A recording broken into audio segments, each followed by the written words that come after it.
Let's get lost. Let's get lost. Let's get lost. Let's get lost. Hi guys, today I'm going to be doing a DIY desk decor and organization because I know, at least for me, my desk area tends to get a little crazy with all of my papers everywhere and things that I need to keep organized. So I came up with a few DIYs to help you out with that. This video is also a collab with Mallory Milam, and she has a beauty/lifestyle channel. She does a ton of makeup and hair tutorials, which I absolutely love. She also does room decor and routine videos, so make sure you go check out her channel. She has the sweetest personality, and I know you guys will love her videos. I'm going to link that down below, so make sure you check out her channel as well as her video that she's doing today, which is also some desk/office DIYs and hacks. Okay, so let's just hop into the video. The first one is a marble mouse pad, which you can also use as just a decorative item on your desk. So I grabbed a square piece of corkboard and then I printed out a hexagon template offline, and then I went in with a Sharpie and traced all the edges around onto the corkboard. Once you finish that, you can go in with an X-Acto knife and cut out the edges, and just be really careful here that you don't cut yourself, and also put something underneath it so that you don't damage the surface that you're working on. Then you can just go in and pop it right out. It should be fairly easy after you've cut it. Just kind of push it from the back and pull from the top, and it should pop right out. Next, I'm taking some marble contact paper, which I got off Amazon, and I will link that in the description box down below. And I cut off a piece that was big enough to fit the hexagon on, and then I just pulled the backing away. Next, I found it was easiest to just take the hexagon and place it right on top of the sticky side of the contact paper and press it down. If you have any air bubbles, it's fine. You can just use a credit card to smooth them out. Then I went in with my scissors and cut triangles at each of the points. This makes it easier when you go in to fold your sides down. You can just sort of guesstimate here, and if you need to cut off more excess as you're folding, you can do that too. So then just start folding each side down. As you can see here, I'm cutting off a little bit extra. Then I'm just going in and folding all the sides and overlapping them on the back of the corkboard. Now, if you like it like this, you can definitely just leave it as is, or if you want to add a little something extra, what I did was go in with my hot glue gun around the edges, and I added this decorative pom-pom trim. I think it looks good either way, so it's really a matter of what is going to match your decor and a matter of what you like. I'm only human, can't you see? I made a mistake. Please just look me in my face. Tell me everything's okay. 'Cause I got it. Ooh, nothing like you.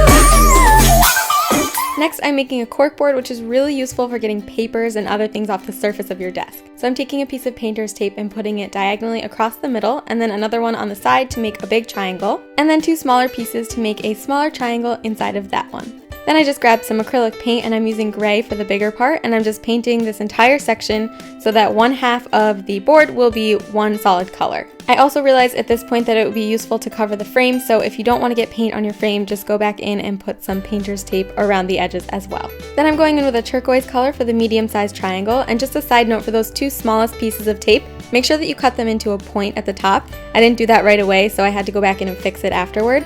It'll just make your job a lot easier. And then for the smallest one, I just went in with this pink color, and I just really like the way all of these colors look together, but obviously you can use whatever you like. Once you finish painting, and while the paint is still wet, you can start pulling off the tape, and you should see that you have some nice clean, straight lines underneath. Once the paint has dried, you are ready to just put it wherever you like and start hanging things up on it.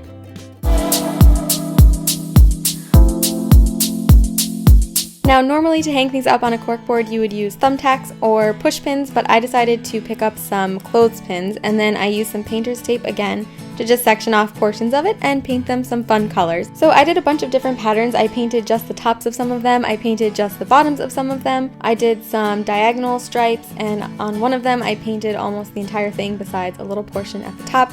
You can really just get creative with it, and it just makes your board look a lot more fun. I was also randomly walking through Michael's one day, and I found this huge clothespin in the clearance section, which I was pretty excited about. So I decided to grab it and paint the top of that as well, because, you know, why not go a little crazy and wild with your organization? The last step is just to flip it over and put a dot of hot glue on the back, and then push your thumbtack into it. And then once the glue is dry, you're ready to put it into your corkboard and hang up whatever you want. And for the bigger one, I just used 3 thumbtacks because it was a little heavier, so I wanted to make sure that it would be able to hang up, and that worked out perfectly.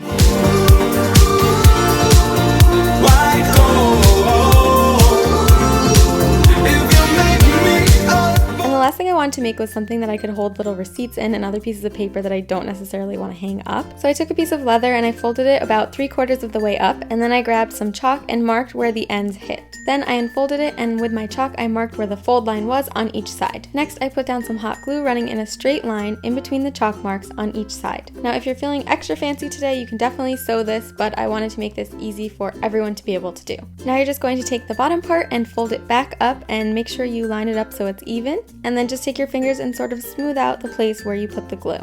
Now for the top portion, just fold that piece down halfway and mark where it hits with the chalk. Then unfold it and mark each side on the fold line. For this part, you're going to glue the entire area, so I just put another line in between each of the chalk marks, and I also filled in that center area. It's okay to use quite a bit of glue here because you really want to make sure that it holds. And now just like you did before, just fold it back down, line up the sides, and press and smooth out the area where you put the glue.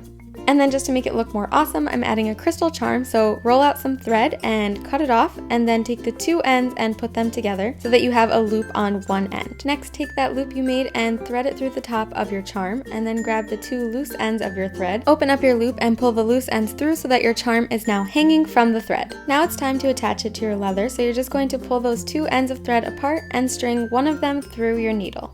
Once you've got your needle threaded, you're just going to mark the center of the envelope, and you're going to put the first piece of thread right to the right of that center point. Push it through from the top to the underside, and then take your needle off and pull your string all the way through so your charm is very close to the leather. Then you're going to do the same thing with the thread on the other side, so now you have two pieces of thread coming through and the charm is on the top. The last thing you're going to do is tie a knot so that the charm stays nice and tight and the thread can't slip through. So I just tied a regular knot, and then I went back in and tied another double knot because I wanted to be really sure that this charm was not going to fall off. So once you finish with that, you can just take your scissors and snip off the loose ends of thread, and now you're ready to hang it up. Let's get lost. Let's get lost.